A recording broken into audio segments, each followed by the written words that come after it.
Okay, hello everyone, welcome to my newest video, which is going to be about Alfred North Whitehead's philosophy, more specifically his ontology as he presents it in his book Process and Reality, which is one of his major works, if not his most important work.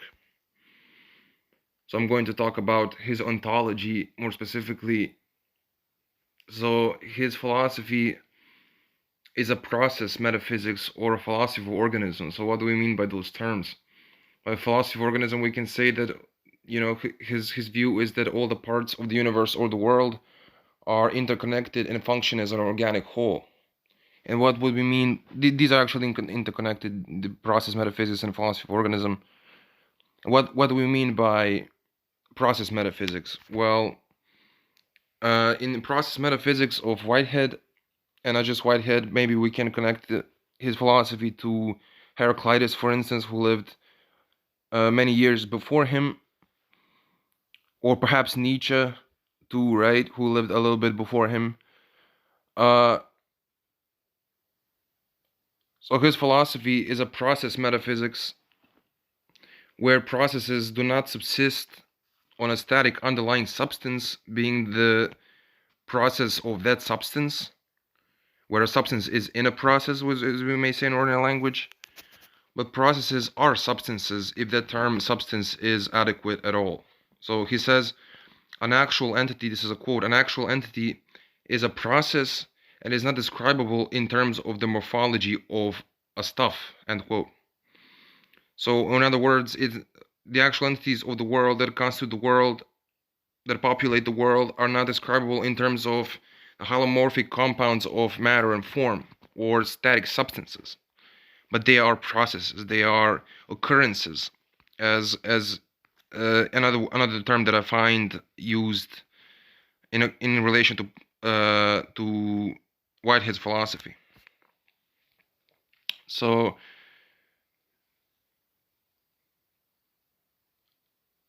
processes are ontologically primary or basic or fundamental and play the role of the smallest unit of being or existence, smallest unit of being or existence, which is the role that is played by substances in substance ontologies, which differ from Whitehead in some fundamental ways. Eternal objects and actual entities are the only fundamental types of entities that Whitehead admits in his ontology. So most fundamental types of entities that are, and everything else is just an expression of their community. So I'm going to talk briefly about Whitehead's relation to Plato, and especially his indebtedness to Plato. What he says about Plato, you find often quoted a quote from Whitehead, which is actually from his book Process and Reality. So that is the book where Whitehead says that the safest general characterization of the European philosophical tradition is that it consists in a series of footnotes to Plato. End quote. So now a little bit of clarification on that. That does not mean that all the European philosophers after Plato were Platonists or adopted Plato's philosophical system of thought, but that they all draw general ideas from him, and that from the inexhaustible inexhaustible mine of suggestion that is his writings. So, and when he names his preceding series of lectures Platonic, it does not mean that it is it doesn't mean only that it is European in that broad sense of the term, but that he wants to render the original Platonic point faithfully and without the interference or intervention of the succeeding 2,000 years of thought and experience. So still his lectures are not just the exegesis of Plato's writings. He develops a philosophy that is in large indebted to Plato, but dispenses with forms exactly as Plato exactly as Plato conceived of them, and he also doesn't want to use the word idea because of its modern subjectivistic connotations and ambiguities. So he uses the term eternal object, as I also mentioned before,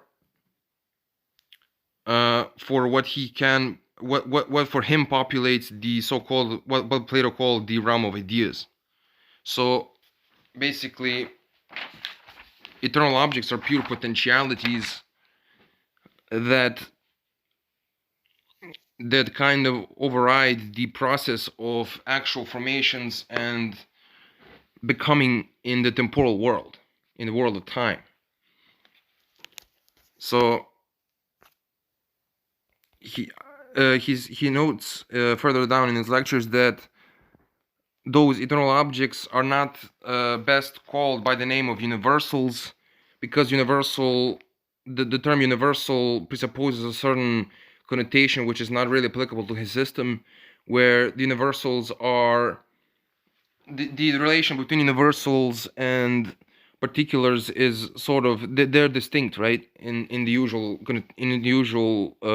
characterizations, while in his philosophy they are interlinked. That is what it calls universal relativity, where universals are also particulars in a certain sense, where they are diverse from everything else, and the actual entities, this is the second type of fundamental entity that exists according to Whitehead, are also influence other actual entities, and it's not only the universals which influence the actual entities, but the actual entities influence other actual entities.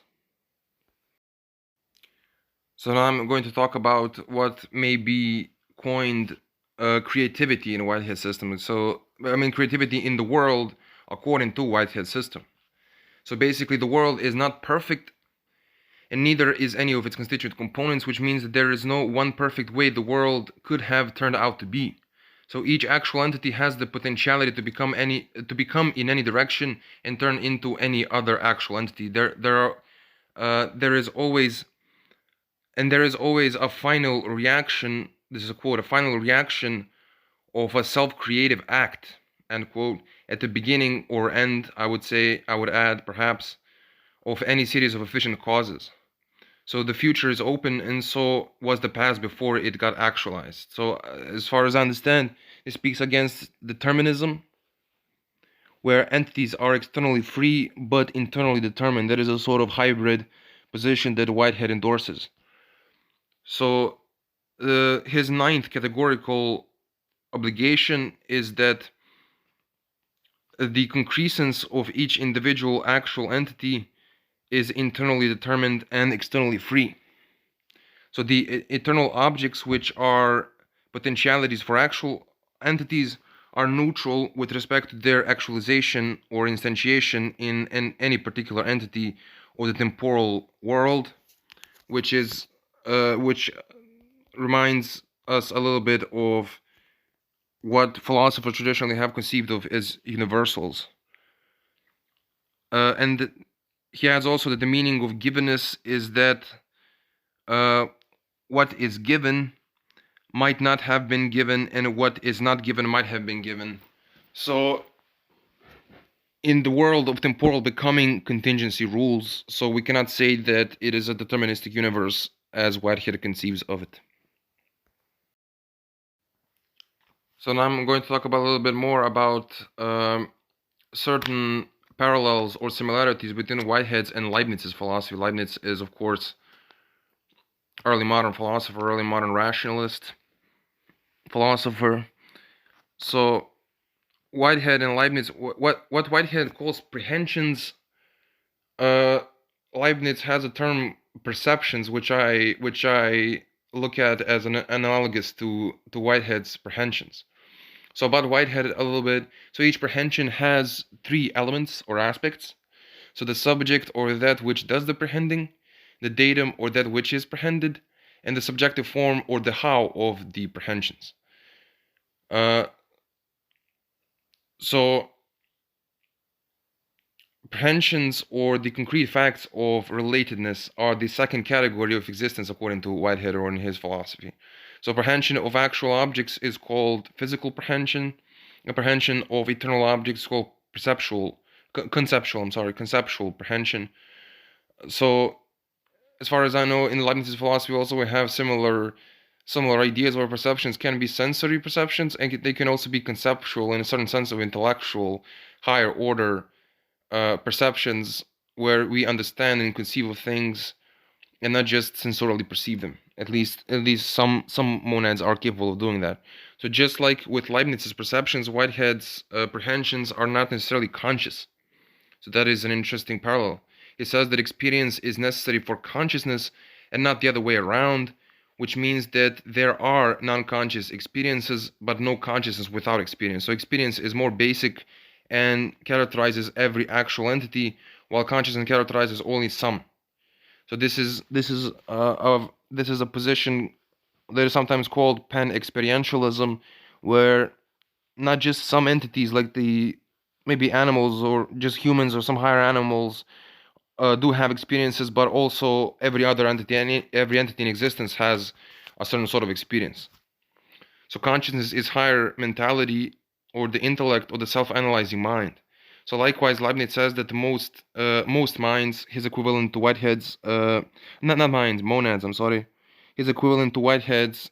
Leibniz says that most monads, which is his equivalent to Whitehead's actualities, or the actual objects and actual entities, or actual occasions. So most monads are not conscious, or most perceptions are not conscious, but pre or unconscious. The higher monads, which have self-awareness and conscious perceptions, he calls souls. Leibniz does, that is. So here's another similarity between him and Leibniz. So here's a quote from Whitehead: "An actual entity has a perfectly definite bond with each item in the universe. This determinate bond is its prehension of that item." This is a quote from Protestant Reality, page 41. So, but even though each actual entity is connected or related to each other actual entity, only some of these other entities are objectified for that actual entity which is apprehending, or influence it in such a way that that they enter into its real internal constitution. So the prehensions where that happens are called positive prehensions, and the prehensions where that doesn't happen are called negative prehensions. So in positive prehensions, the object entity is included, and in negative prehensions, it is excluded from the prehending entity's internal constitution. So Leibniz, in a similar way, claims that each monad perceives the entire universe whenever it perceives anything at all, any of its parts, but that most of those perceptions are not clear and distinct, so that they cannot be discerned. So each monad perceives the universe from its own, according to Leibniz, from its own particular perspective, but only is able to recognize clearly and distinctly some of perhaps its surrounding or most closely connected monads and what's going on with them. So only God has a complete perception of every monad or every part of the universe, which is clear and distinct, which means that he is omniscient or has perfect knowledge. So that has been it for this video. I hope you find it interesting and perhaps illuminating on some points. And I suggest you watch some of my previous videos. I have a video on Wittgenstein, a video on Brandom, and a video on modality that are there on YouTube. And I suggest you also subscribe to my YouTube channel to stay tuned for some of the content that may be coming in the near future. Thank you.